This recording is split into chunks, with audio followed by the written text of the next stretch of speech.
நான் சொல்றேன், உங்க மேல விழுற ஒவ்வொரு அடியும் என் மேல விழுற அடியா நினைச்சு உங்களுக்காக நான் போராடுவேன். ஈழத்தமிழர்கள் இருக்க இடம் இல்லாம, உடுக்க உடை இல்லாம, உணவு இல்லாம கஷ்டப்பட்டுட்டு இருக்கிறாங்க. இந்த நேரத்துல அவங்களுக்காக நாங்க எல்லாரும் இன்னைக்கு ஒரு நாள் உணவு இல்லாம இருக்கக்கூடாதா? அதுக்காக தான் இந்த உண்ணாவிரத போராட்டம். அதாவது என்னை நேசிக்கிற என் ரசிகைகளுக்கு ஒரு சின்ன வேண்டுகோள். ஈழத்தில் போர் நிறுத்தம் ஒரு முடிவுக்கு வர வேண்டும். அங்கே தமிழ் மக்கள் காக்கப்பட வேண்டும்.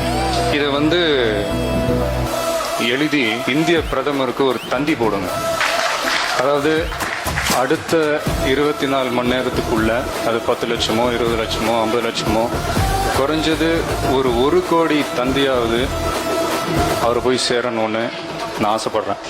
ஈழத் தமிழர்களுக்கு விடுவு காலம் பிறக்கட்டும். இது என்னுடைய ரசிகர்கள் மட்டும் இல்லை, தமிழ் இன உணர்வுள்ள அத்தனை பேரையும் நான் கேட்டுக்கிறேன்.